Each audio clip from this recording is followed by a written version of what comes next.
Photographer vanished in 2012. 13 years later, family reviews hard drive and notices. The dust was a living thing in the attic. For 13 years, it had settled on every forgotten object, a soft grey shroud over a life cut short. It puffed up in little ghosts with every careful step Maya took, dancing in the single beam of light from the bare bulb hanging overhead. The air was thick with the scent of old paper, cedar, and something else, the stale, static smell of dormant electronics. On a small, wobbly card table in the center of the room sat the machine, the digital tombstone they had never been able to unlock. Julian's 2011 iMac, and beside it, the silver slab of his lossy external hard drive. 13 years. It felt like 100. Maya was 15 when her brother, Julian, vanished. He was 24, a photographer with a fire in his eyes, a kid who saw the world in apertures and eyes. He'd won a prestigious spot at the exclusive Ethelgard artist retreat run by the visionary tech mogul Sebastian Croft. A man who spoke of art and innovation in the same breath. Julian had packed his camera, his laptop, this hard drive, and driven off into the golden California hills. He'd called once, his voice buzzing with excitement. Then, silence. His car was found a week later, abandoned on a lonely stretch of Highway 1. Keys in the ignition, his wallet and phone on the seat. But of Julian, there was no trace. The police said he walked away. A troubled artist, they called him. A soul who couldn't handle the pressure. They said he'd gone to find himself, or to lose himself, in the vastness of the Pacific. Her father. Now a man, hollowed out by a grief so old it had become a part of his bones, had never believed it. He'd spent a decade and his entire life. Savings on private investigators, on psychics, on anyone who would sell him a sliver of hope. Nothing. Sebastian Croft had been publicly devastated, of course. He'd issued a statement about the tragic loss of a burgeoning talent and funded a small, ultimately fruitless, search. The retreat, a haven for the world's creative elite, had its pristine reputation to protect. The story faded, as stories do. Julian became a cold case file, a cautionary tale whispered in art schools. Now, their father was fading too. A series of small strokes had stolen his words, leaving him adrift in a quiet, frustrated world. But last week, in a moment of startling clarity, he had grabbed Maya's hand, his grip surprisingly strong, and scrawled on a notepad. 3 words. Asphodel Meadows. It meant nothing to Maya. But when she'd typed it into the password field for Julian's hard drive, the icon had shuddered and unlocked. Just like that. After 13 years of failed guesses, of brute force software attacks, of giving up, the ghost in the machine had opened the door. Asphodel Meadows. The field of the dead in Greek mythology, a place for ordinary souls. It was a name only her father would have known Julian might use, a reference from a book of myths they'd read together when the boys were small. "We're in," Maya whispered now, her voice tight. She'd brought her own laptop, connecting the old Lassie drive with a tangle of adapters. Her father sat in a wheelchair just behind her, his breathing a soft, rhythmic wheeze in the quiet attic. She could feel his presence, his desperate anticipation, like a weight on her shoulders. The drive was meticulously organized. Folders named by date and location. SF_Street_2010, Yosemite_Winter_2011, Portrait_Studies. Her heart ached. It was Julian, his whole life's work, his eye, his soul, laid out in digital folders. She clicked on a folder from the year he disappeared. Ethelgard_Residency_2012. It was filled with hundreds of sub-files. The first few were what you'd expect. Crystalline landscapes of the sprawling modernist estate. Sun-drenched shots of the infinity pool bleeding into the Pacific horizon. Candid, smiling portraits of the other artist-sculptors, writers, composers, all of them bathed in the golden, privileged light of Croft's sanctuary. They looked happy, carefree, creative, safe. "He was so good, Dad," Maya murmured, scrolling through images. Each one was a punch to the gut. The way he captured the light, the life in his subject's eyes, a future stolen. She kept scrolling. Deeper into the folders, the file structure became less organized. The folder names changed. Tests, private, delete, _this. The last one made a cold dread bloom in her stomach. Inside, delete _this, were a dozen more folders, named only with cryptic strings of numbers. She clicked on the first one. The images were different, darker. The technical perfection was still there, but the subject matter had shifted. These weren't portraits, they were surveillance. Long lens shots, taken from a distance. A man and a woman, not artists, she recognized, arguing near the cliffs at the edge of the estate. The woman was crying, her face contorted in fear. The man, broad-shouldered and imposing, had his back to the camera. She clicked to the next photo. He was grabbing the woman's arm. Next, he was shaking her. Next, her face. A silent scream captured in a 1/1000th of a second. Maya's breath hitched. "Dad, what is this?" Her father made a guttural sound, a noise of frustration and pain. He pointed a trembling finger at the screen. She moved to the next folder. More surveillance. This time, it was two men, their faces obscured by shadow, exchanging a briefcase in a service tunnel beneath the main complex. The photos were grainy, shot in low light at a high ISO, but the tension was palpable. This was not art. This was evidence. What had Julian stumbled into? Was this why he vanished? Was he documenting something, and someone found out? The police had searched this drive, hadn't they? The tech they'd hired said it was encrypted beyond their means. Had they even tried? Or had they just taken the word of Sebastian Croft that everything at his retreat was pristine and perfect? Maya's hands were shaking as she navigated back to the main Ethelgard folder. Her eyes scanned the list, and that's when she saw it. A single file, sitting by itself at the bottom of the list, outside of any subfolder. It wasn't a photo, it was a video file. img_0713.mov. The date stamp was October 17, 2012. The day before he was last seen. Oh God, she breathed. She clicked it. The video opened in a small QuickTime window. For a second, it was just blackness, and the sound of wind. Then, the image resolved. It was a selfie video, shot on his Canon 5D. Julian's face filled the frame. He was hiding, wedged in a dark space. His face was pale, slick with sweat, his eyes wide with a terror she had never seen before. He wasn't the confident, vibrant brother she remembered. This was a hunted animal. He wasn't speaking. He was just breathing, ragged and shallow. The sound of his own panic. In the background, she could hear faint muffled voices, an argument.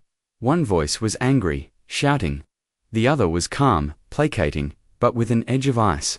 A voice she recognized from a dozen keynotes and interviews. Sebastian Croft. "You don't understand what you've gotten yourself into, son." Croft's voice drifted, distorted, but unmistakable. "This is not a game." Julian's eyes in the video darted to the side, as if reacting to the sound. He swallowed hard, his Adam's apple bobbing. He was terrified. He was documenting his own fear. Then, another sound. A door slamming shut. Footsteps, getting closer. Julian's eyes widened in sheer panic. He fumbled with the camera, and the video. Cut out. Maya stared at the black screen, her heart hammering against her ribs. 13 years. 13 years they had believed the story. The wandering artist. The tragic suicide. It was a lie. All of it. He didn't walk away.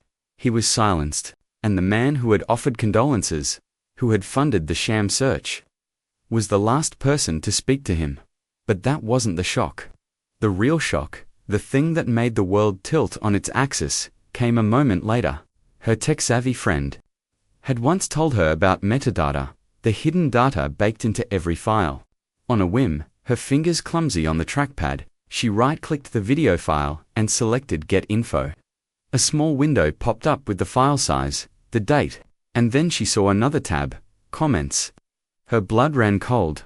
There was a single, short sentence in the comment field, a note Julian had left for himself. Or for them. "He's not alone, she's watching." The girl with the silver bird necklace. The girl with the silver bird necklace, it meant nothing. An artist, a staff member, a guest. It was a needle in a haystack of 1,000 people who had passed through that retreat over the years. It was hopeless, desperate. Maya went back to the photos, to the subfolder labeled Portrait_Studies. She began clicking through them, one by one. Dozens of faces, beautiful, intense, creative. None of them wore a necklace like that. She scrolled faster, a frantic, desperate search. And then she stopped. It was one of the last portraits in the series. A young woman, maybe 19 or 20. She had dark, haunted eyes and a sad, knowing smile. She wasn't posed like the others. She looked like she'd been captured in a stolen moment, as if she didn't know the camera was on her. And there, resting against her collarbone, was a delicate, intricate necklace. A silver bird in mid-flight, a witness. There was a witness, but it was the next photo in the sequence that shattered Maya's world. It was the same girl. But this time, she wasn't alone.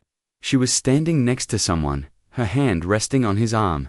They were smiling for the camera, a casual, happy snapshot. The man next to her was young, with a familiar, easy grin. It was Julian. He knew her, he knew the witness. They were friendly, maybe more. This wasn't a stranger, this was someone in his life. Someone who had watched him die, or be taken, and had said nothing. For 13 years, this girl, this woman now, had carried this secret dot, and then came the final gut-wrenching blow. Maya's gaze drifted from the girl's face, from Julian's smiling ghost, to the background of the photo. It was blurry, out of focus, but the shape was unmistakable. Standing in a doorway, behind them, partially obscured by a pillar, was a third person, a man, watching them. His face was in shadow, but the silhouette, the expensive suit, the confident posture, it was Sebastian Croft. He was looking directly at the girl with the silver bird necklace, and his expression, even in the blur, was not friendly. It was possessive, it was menacing. Maya felt a wave of nausea.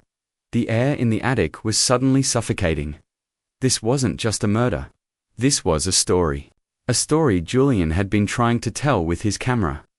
A story about power, and secrets, and a girl with haunted eyes. He hadn't just been documenting a crime, he was in the middle of it. The girl was the key. Her father made another sound, a low moan. He was pointing at the screen again, but not at the photo. He was pointing at her laptop's menu bar, at the date. June 29, 2025, he tapped the screen, then pointed at the photo of Julian, then back at the date. Maya didn't understand. "What, Dad? What is it?" he grunted, his whole body tense with the effort of communicating. He jabbed his finger at the screen, more insistently this time. At the photo of Julian, he was trying to draw her attention to something specific. She zoomed in, her heart pounding. She scanned every detail. Julian's smile, his shirt, the girl's necklace, Croft in the background. What was she missing? And then she saw it. It was almost invisible. A tiny detail on the leather strap of the camera Julian was holding in the photo. A small embossed stamp. A logo. It was the brand of the camera strap, but next to the logo was a date. Not the date of manufacture. It looked like a date he had carved into it himself, with a pin or the tip of a knife. October 19th, 12. October 19th, 2012. 2 days after the terrified selfie video. 2 days after he was officially declared missing. This photo, this happy, smiling photo with the girl, was taken after he was supposed to have vanished. The police report, the news articles, Croft's statement, they were all wrong. The timeline was wrong. He was alive. He was with her. Maya's mind reeled. What did it mean? Were they on the run together? Did she help him escape? Only for him to be caught later. The cliffhanger wasn't the video, it was this. This single, impossible date. The entire foundation of their grief, the story they had been told and had forced themselves to accept, was a lie constructed on a false timeline. Julian had been alive, and the girl with the silver bird necklace knew. She was the first and last.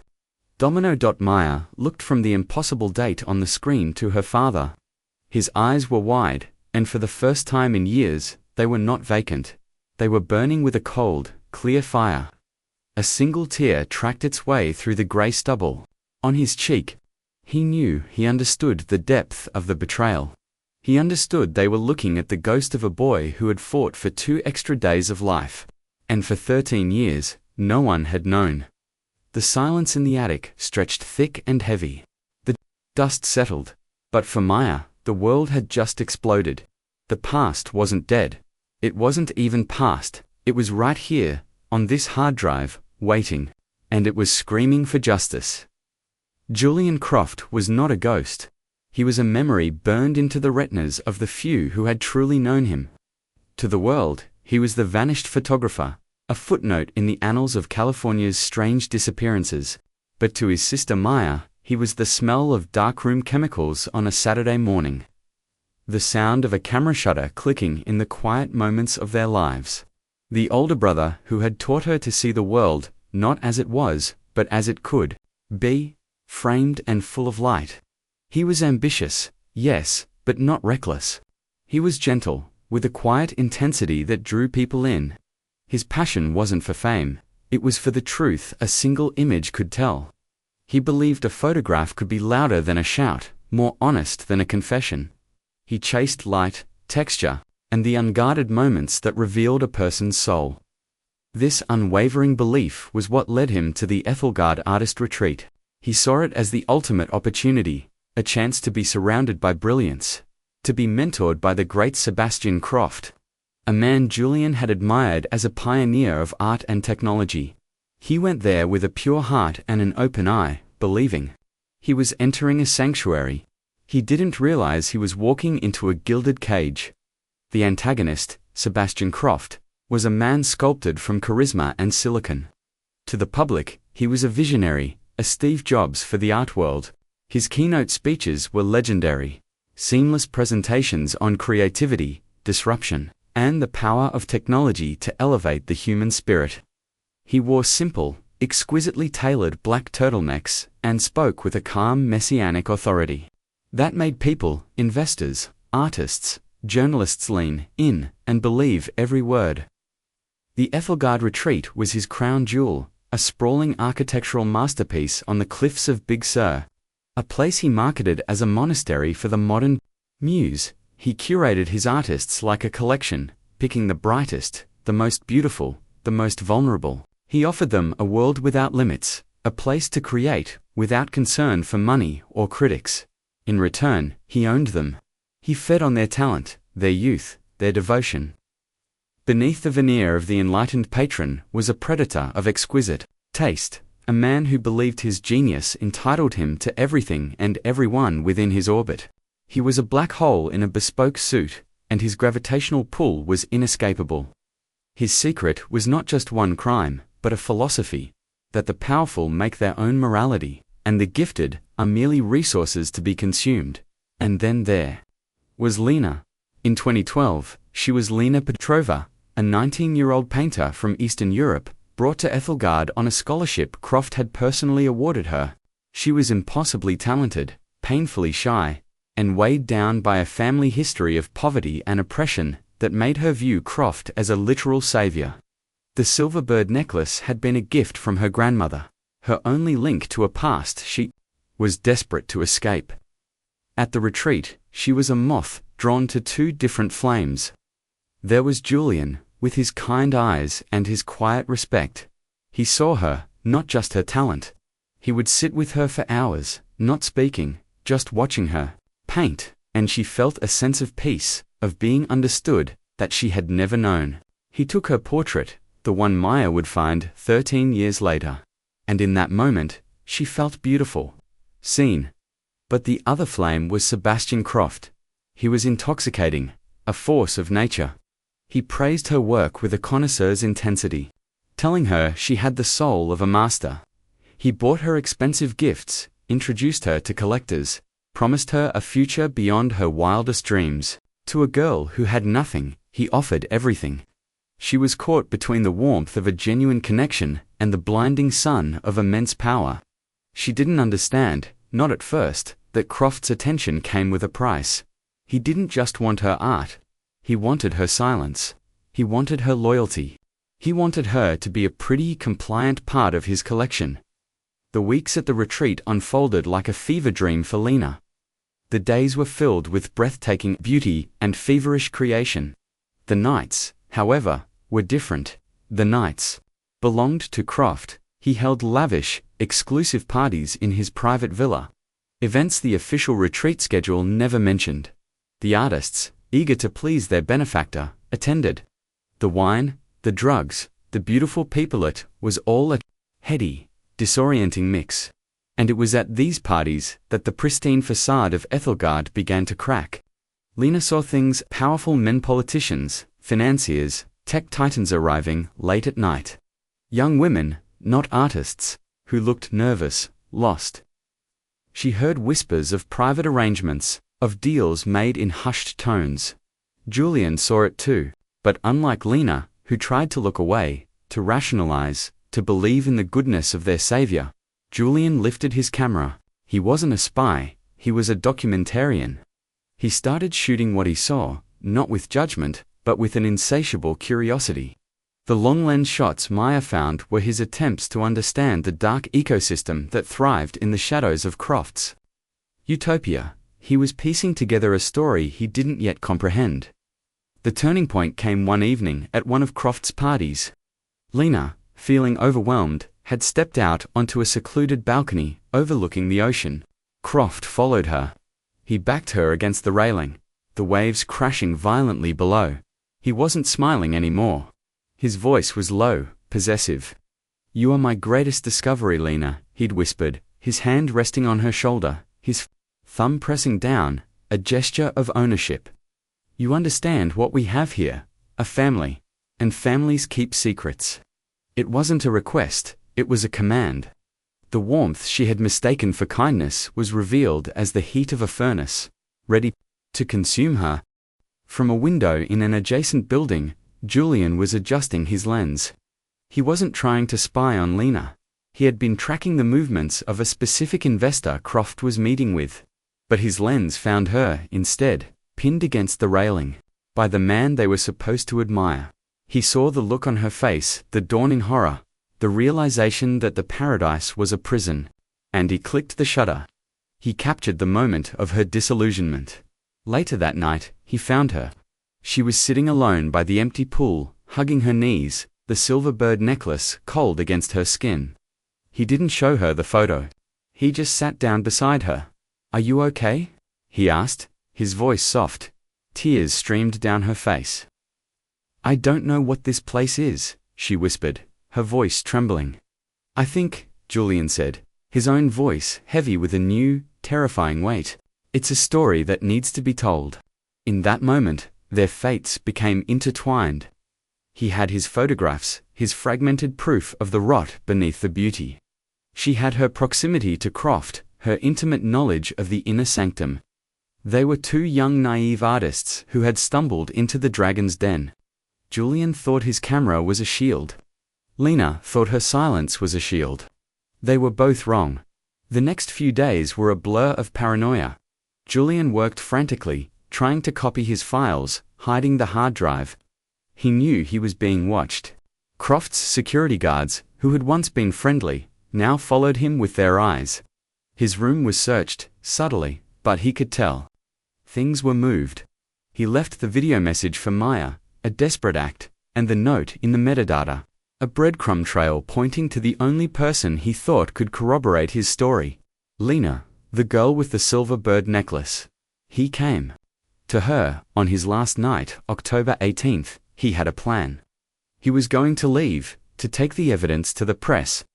He begged her to come with him. "We can walk away from this, Lena. We can expose him." But Lena was paralyzed by fear.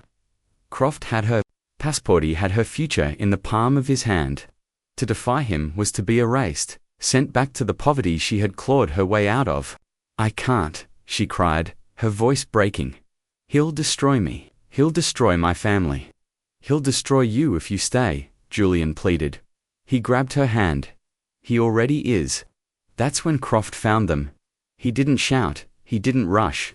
He simply emerged from the shadows of the garden, his face a calm, terrifying mask.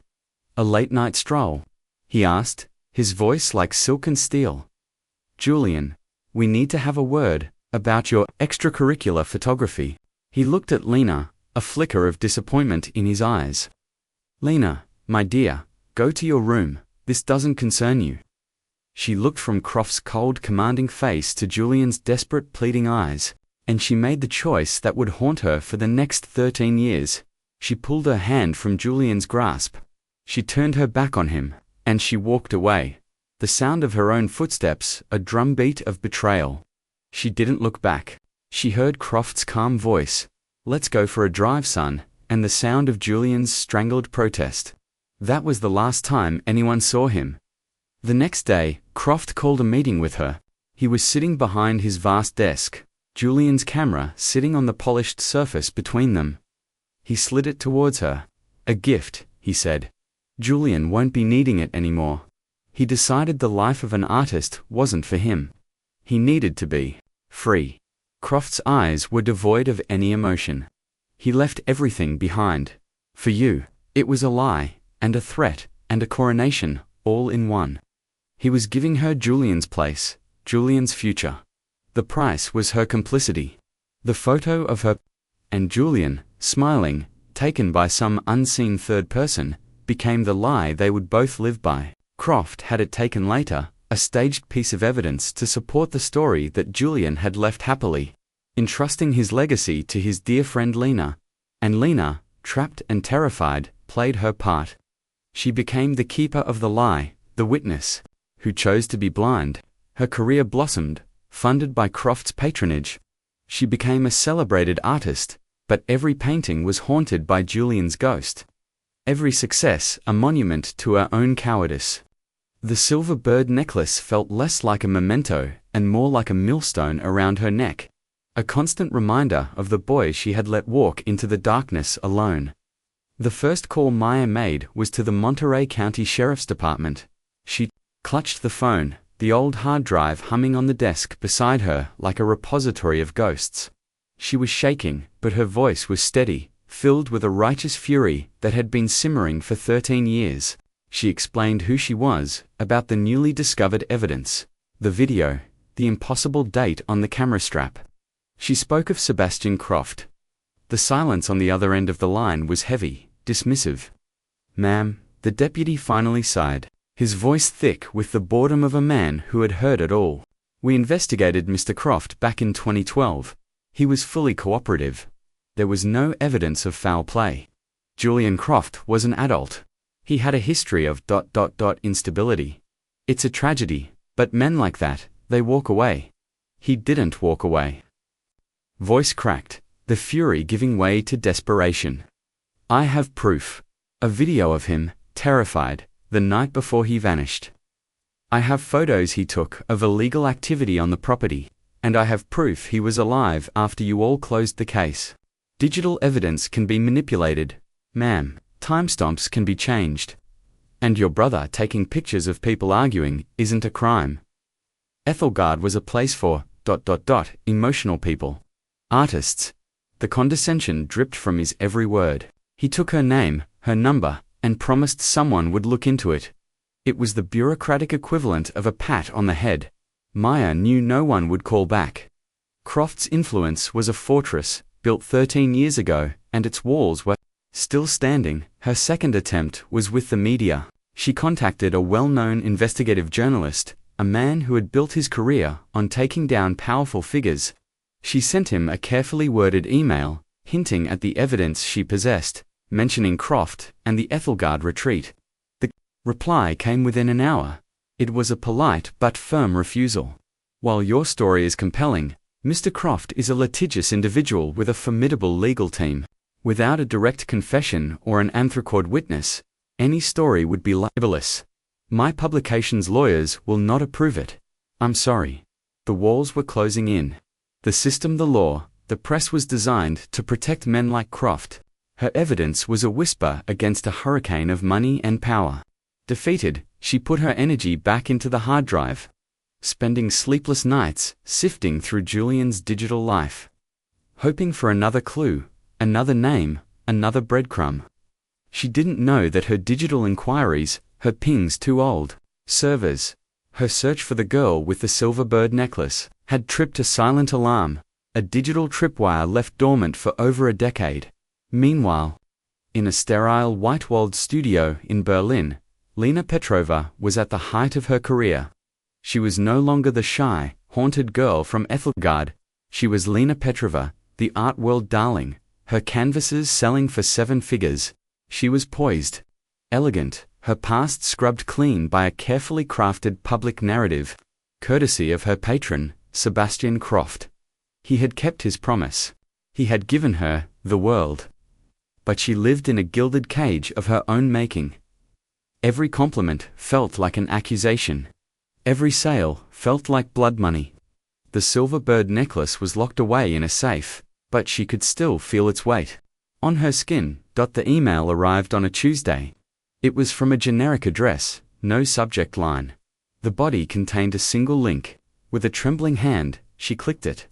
It led to a small, obscure online forum for cold cases. A new post, from a user named Maya225. The post was a plea for information about Julian Croft, vanished from Ethelgard in 2012. It mentioned a hard drive, a video, a secret witness. It mentioned a silver bird necklace. Lena felt the blood drain from her face. The air left her lungs. 13 years. 13 years she had lived with the ghost, and now he was scratching at the door. Her first instinct was panic. She thought of Croft, his calm, terrifying eyes, the way he had handed her Julian's camera. He decided the life of an artist wasn't for him. It was a threat she had lived with every single day. If she spoke, he would not just destroy her career. He would erase her. Her fear was a physical thing, a cold knot in her stomach. But, as she stared at the anonymous post, something else stirred within her. Guilt. It was a poison she had been swallowing for years, and it had corroded her from the inside out. She looked around her beautiful, empty studio, at the large, abstract canvases that screamed with a silent, repressed anguish. Her art, the thing that was supposed to be her salvation, was a testament to her damnation. It was all built on a lie. It was all paid for with Julian's life. Maya's plea was a spark in the darkness of Lena's conscience. The witness, for the first time in 13 years, struggled between her paralyzing fear and the crushing weight of her guilt. The escalation was swift and brutal. 2 days after Maya's post, her apartment was broken into. They didn't take her laptop or her wallet. They took the Lassie hard drive. They were professional, leaving no trace, no forced entry. It was a message. We know what you have. We can take it away. Maya was terrified, but the theft didn't break her. It galvanized her. They wouldn't have stolen it if it wasn't a threat. She had been smart enough to make a complete backup, an encrypted copy stored on a cloud server under a fake name. The original was gone, but the ghosts were still with her. Then the pressure on her intensified. She worked as a graphic designer for a small but successful marketing firm. A week after the break-in, she was called into her boss's office.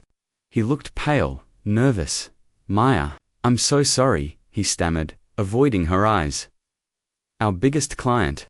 They're pulling their contract. They said it was because of an association with you." The client was a subsidiary of a tech conglomerate. A conglomerate in which Sebastian Croft was a major shareholder. He was strangling her life, cutting off her air supply, all with the invisible hand of his influence. She was fired that afternoon. Desperate and increasingly isolated, Maya felt the walls of Croft's fortress pressing in on her. He was a phantom, untouchable, yet his presence was everywhere. He was dismantling her life piece by piece, all without showing his face. The injustice was a physical ache in her chest. Julian had been erased, and now Croft was trying to erase her. In Berlin, Lena saw the news of the tech conglomerate's sudden portfolio shift. She knew it wasn't a coincidence. She imagined Maya, Julian's little sister, alone, fighting this behemoth. She saw herself at 19, turning her back on Julian in that garden. The same fear, the same powerlessness, the same man pulling the strings. Croft grew bolder. He began to gaslight Maya publicly. An interview with a major magazine came out. In it, Croft spoke wistfully of the Ethelgard days, of the brilliant but troubled souls he had tried to mentor. He mentioned Julian Croft by name. A tragic figure, Croft said, his face a mask of somber sincerity. We all felt his pain. He spoke often of wanting to disappear, to leave the world behind. His sister, I hear, is having a hard time letting go. Grief can do strange things to people. It can make them see conspiracies where there is only sadness. He was painting her as unstable, delusional, just like he had painted her brother. He was using his immense public platform to discredit her before she could even speak. It was a masterclass in psychological warfare. The world saw a benevolent patron, concerned for the fragile sister of a long-lost artist. Maya saw a murderer sharpening his knife. The cruelty of it was breathtaking. He wasn't just denying what he did, he was twisting their family's pain into a weapon against them. He was using Julian's memory to assassinate Maya's character. The injustice burned hotter than ever. It wasn't just about Julian anymore, it was about her, her father, their name. It was about the truth against the lie. The final turn of the screw came in the form of a visitor. An elegantly dressed lawyer, representing Croft, appeared at her door. He didn't threaten her. He was smooth, empathetic. He offered condolences for her loss, and then he offered a settlement, a very generous one. Mr. Croft feels a great deal of sympathy for your family's enduring pain, the lawyer said, sliding a folder across her coffee table. He wants to establish a foundation in your brother's name, the Julian Croft Grant for Emerging Photographers, and he wants to ensure your family is taken care of, for life. It was a check for $5 million. Hush money, wrapped in the guise of philanthropy. It was the most cynical, cruel act of all. He was trying to buy her silence, to purchase her brother's legacy and turn it into another one of his pristine public-facing trophies. Take it, the lawyer advised, his voice soft. Let your brother rest in peace. Let yourselves rest. Maya stared at the number on the paper. $5 million. It could save her. It could give her father the best care in the world. All she had to do was let the lie stand. All she had to do was let Julian's ghost remain silent. In that moment, the conflict crystallized. It wasn't just her against Croft. It was her soul against his money. Her truth against his empire. From across the world, Lena watched the drama unfold. She saw the articles, Croft's crocodile tears. She saw the reports of Maya's firing. She knew, with a sickening certainty, that a lawyer would be next. A settlement, a foundation. It was Croft's signature move. He didn't bury his secrets. He put them on display and called them art. The struggle inside Lena reached its breaking point. Her fear of Croft was immense, a conditioned response honed over 13 years.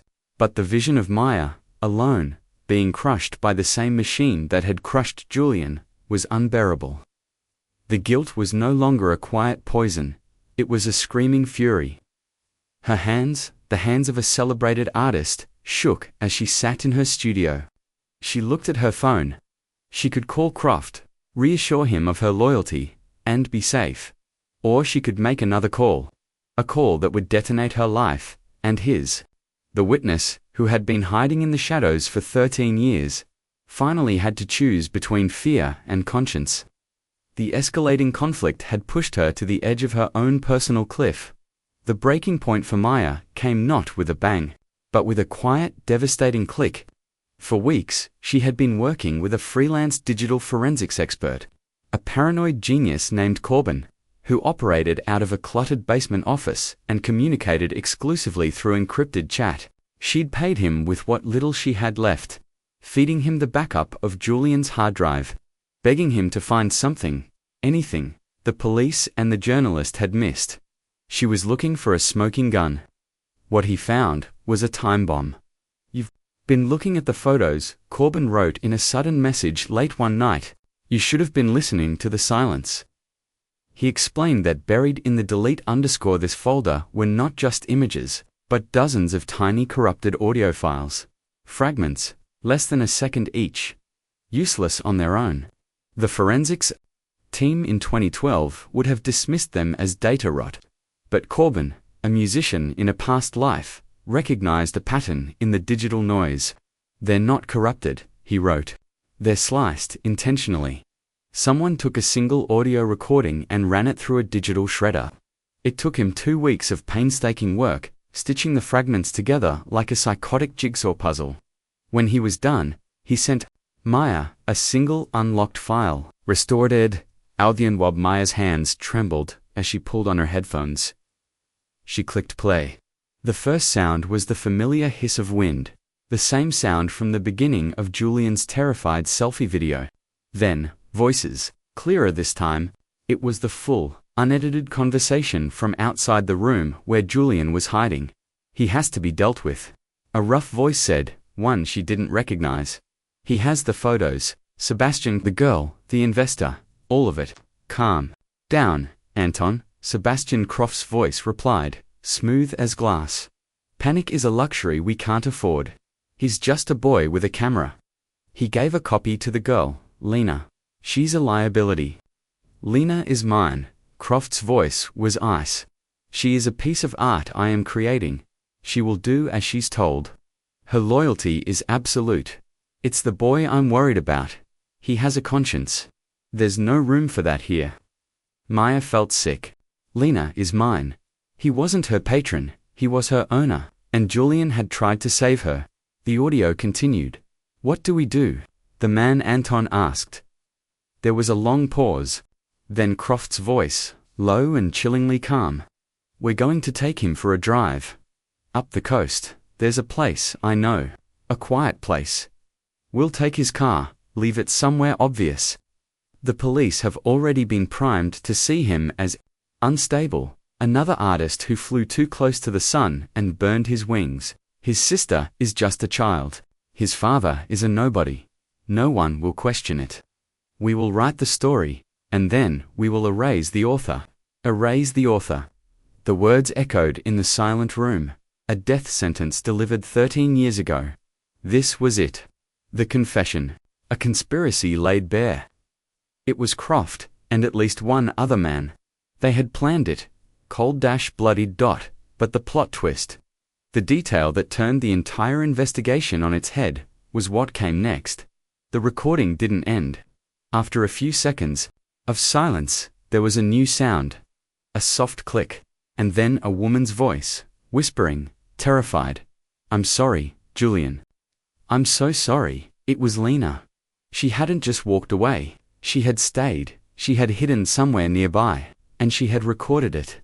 The audio file hadn't come from Julian's camera. It had come from another device. She was the one who recorded Croft's confession. But why was it on Julian's drive? And then Corbin delivered the final piece of the puzzle. He had analyzed the metadata of the shredded audio fragments. The device that recorded this wasn't a camera or a phone. His message read. It was smaller, much smaller. The data signature is unusual. It matches a single device on the market in 2012. A very niche device. He sent a link. The link led to an old tech blog review. The product was a piece of custom spycraft disguised as jewelry. A tiny high-fidelity audio recorder embedded in a silver pendant. The pendant was shaped like a bird in mid-flight. Maya stared at the screen, her mind reeling.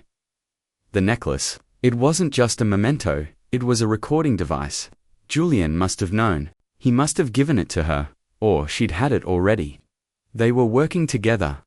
When she turned her back on him in the garden, it wasn't a betrayal. It was a performance. A piece of theater for Croft's benefit, to ensure he would leave her alone, believing her to be loyal. She had to let him take Julian so she could get the one thing he couldn't escape, his own words. She had recorded his confession. But how did it get onto Julian's drive? Corbin had the answer. There's a timestamp on the file transfer. It happened at 4:17 a.m. on October 19, 2012. The transfer was wireless, short range, 2 devices within feet of each other. October 19th, the impossible date from the camera strap. It all clicked into place with horrifying clarity. Julian wasn't taken and killed on the 17th, he escaped. Lena must have helped him. After recording Croft's plan, she must have gone to him, warned him. They had fled together. For 2 days, they were on the run. The smiling photo, the one with the impossible date, was taken during those 2 stolen days of life. It was a moment of defiance, a snapshot of hope before the end. Somewhere, in a motel room or a hidden cabin, Lena had transferred the damning audio file from her necklace to Julian's hard drive. It was their insurance policy. The entire conspiracy was now visible. It wasn't just a murder.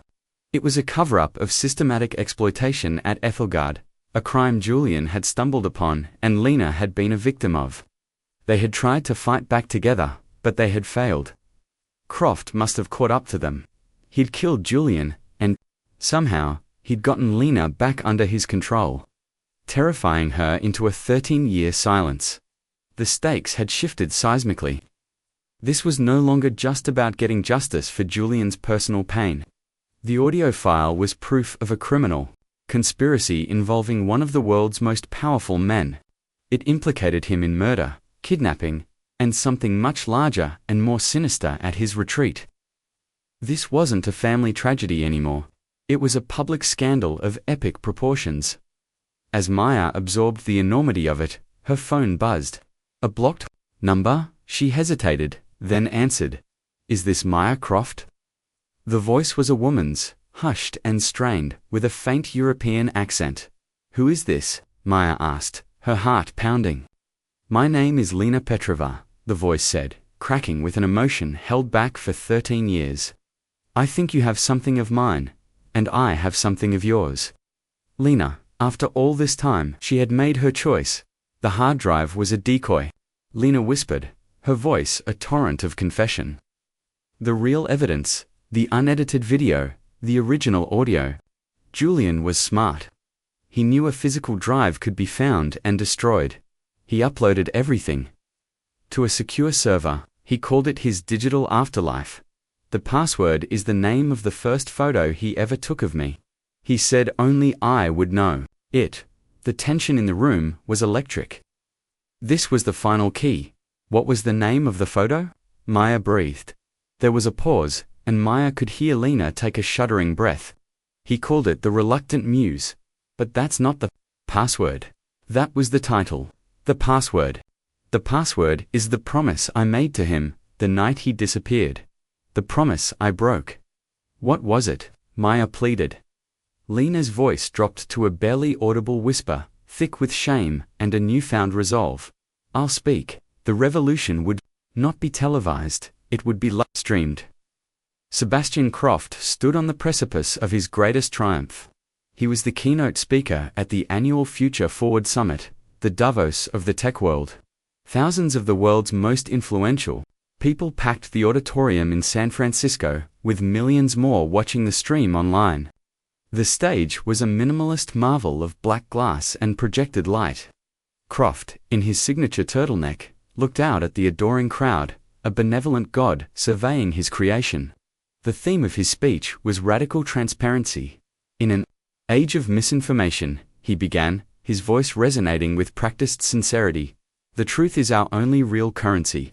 We must build a future where secrets cannot fester, where transparency is not a choice, but a fundamental architecture. He was magnificent. He was a fraud. And his world was about to end. Maya was not in the audience. She was in a small AV control room 2 floors above the auditorium, standing next to a nervous, sweating technician named Frankie. Frankie was Corbyn's cousin, a man who believed in digital karma and owed Corbyn a significant favor. In her hand, Maya clutched a simple USB stick. It contained the payload, the pristine video from Julian's camera, the stitched-together audio of Croft's confession, and a dozen of Julian's most damning photos from Ethelgard. Lena was not there either. She was in a federal building across the city, giving her official sworn statement to the FBI.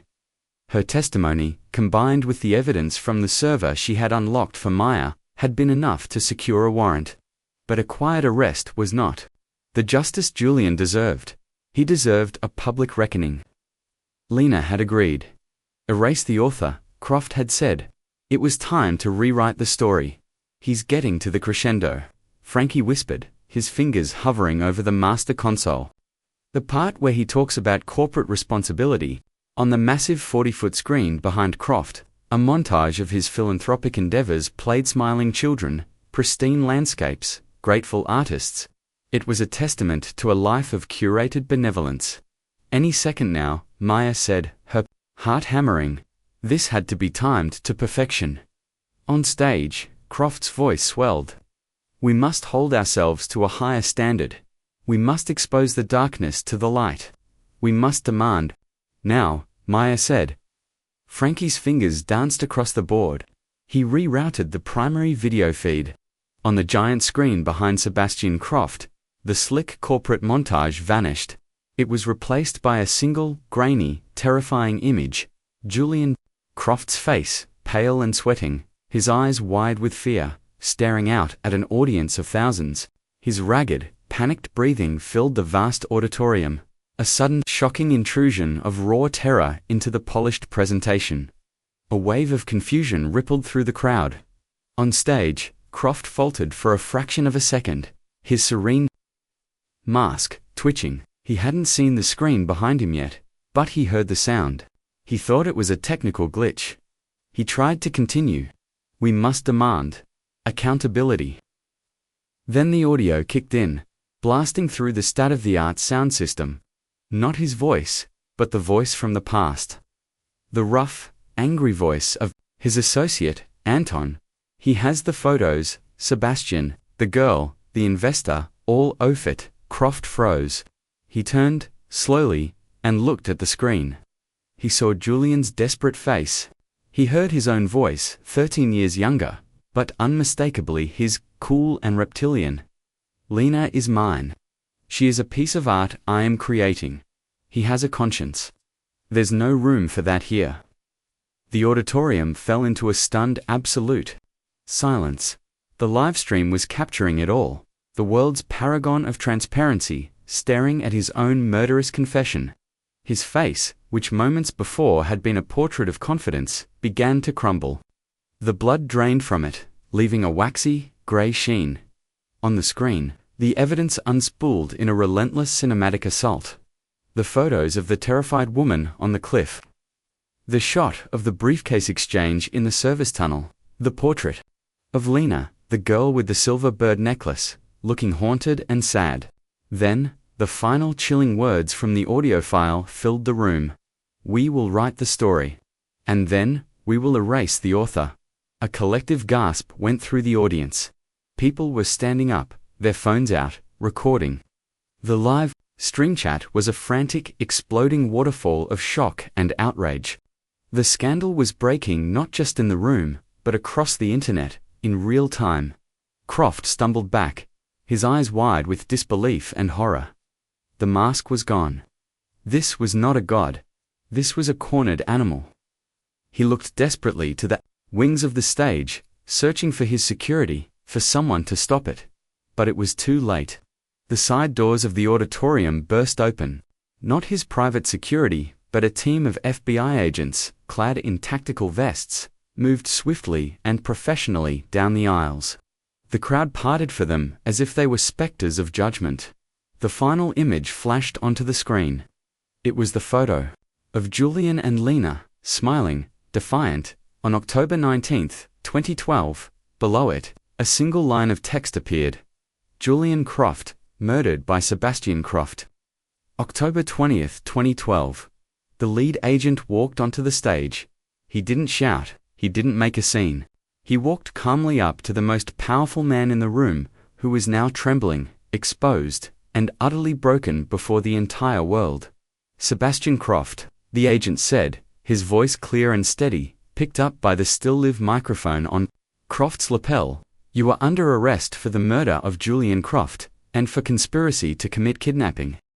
The click of the handcuffs was the only sound in the vast silent hall. It was a sound that echoed around the world. The takedown was absolute, public, and undeniable. There was no spin, no room for lawyers to maneuver. He had been tried and convicted in the court of public opinion by his own words, his own secrets, broadcast from his own stage. It was a poetic, explosive, and devastatingly cathartic act of justice. From the control room, Maya watched the man who had haunted her family for 13 years be led away in handcuffs, his face a ruin of public humiliation. She didn't feel triumph, she didn't feel joy. She felt a profound, aching sense of release. She sank into a chair, the USB stick falling from her numb fingers. The ghosts, at last, could rest. The story had been rewritten. The author, Julian Croft, had not been erased. His final, most powerful photograph was the truth. The world, for a time, was a storm of noise. The arrest of Sebastian Croft became the biggest news story of the decade. The saint of Silicon Valley was revealed to be a monster. The Ethelgard retreat was shuttered, a crime scene crawling with federal agents. More victims came forward. Other artists, other young women, their stories of exploitation and abuse finally given voice in the wake of Lena's testimony. The scandal grew, pulling in politicians, investors, a whole network of powerful men who had treated Croft's sanctuary as their private playground. The public trial was a formality. The real trial had happened on that stage, broadcast for the world to see. Croft was convicted, sentenced to life without parole, and vanished from the public eye, not into the ether of legend, but into the concrete reality of a maximum security prison. He had been erased. For Maya, the noise eventually faded. The media requests stopped. The lawyers finished their work. The settlement from Croft's frozen assets was immense, but the money felt like ash in her hands. It couldn't fill the 13-year hole in her family, in her life. Her father had watched the live stream of the arrest from his hospital bed. He had not spoken, but a single profound tear had carved a path down his weathered cheek. He understood. He had lived to see justice. He passed away peacefully 3 weeks later, as if his final duty was done. His soul finally unburdened from the long, exhausting vigil. Maya buried him next to the empty plot they had purchased for Julian years ago, a space held for a body that would never be found. They had recovered bone fragments from the remote coastal cliffside where Croft had led them. Enough to issue a death certificate, but not enough to feel like a homecoming. Julian's real grave was the ocean. His real memorial was the truth. Months after the verdict, Maya took a trip. She drove up Highway 1, the same beautiful, treacherous road her brother had driven on his way to She didn't stop at the place where his car was found. She kept going, to a spot Julian had shown her once when she was a little girl. It was a small, hidden cove, a crescent of sand protected by towering rock formations. He had called it his Cathedral of Light. She carried his old Canon 5D, the one Lena had given back to her, a sacred relic passed from the victim to the witness to the avenger. The camera felt heavy and unfamiliar in her hands. She had spent her life with images, but always on a screen, arranging the work of others.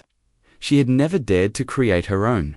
She sat on the cool sand as the sun began to set, the light turning the sea spray into a golden mist. She thought of Julian, not as the victim or the hero, but as the brother who had taught her to chase the light.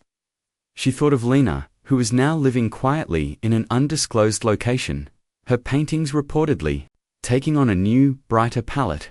They had spoken once, after the trial. It was a short, difficult conversation, full of things that could never be unsaid or undone. There was no easy forgiveness, only a shared, exhausted peace. "He would have been proud of you," Lena had said. Her voice, thick with an ancient sorrow. Maya raised the camera to her eye. She looked through the viewfinder, and the world transformed. The vast, overwhelming panorama of the ocean and the sky became a single focused frame. She saw the way the last rays of sun caught the edge of a wave, turning it to liquid fire. She saw the intricate patterns the wind had carved into the sand. She saw the deep, lonely purple of the shadows lengthening from the rocks. She was seeing the world through his eyes. The grief was still there, a hollow ache that would likely never leave. Justice had been served, but it was a cold, bitter meal. It could not bring him back. It could not restore the stolen years, the lost laughter. The life that should have been the cost of the truth had been immeasurably high, paid for with a currency of pain and time. But here, in this quiet place, holding his camera, Maya felt something else. Not closure, for there is no such thing for a wound so deep. It was something smaller, more fragile, a connection, a continuation. She focused the lens on a single wet stone, gleaming like a jewel in the fading light.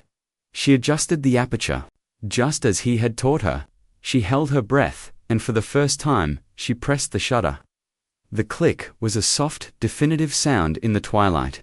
It wasn't an ending. It was an echo of a life, of a love, of a story that had finally been told. The light was fading fast, but she knew it would return in the morning, and she would be there to capture it.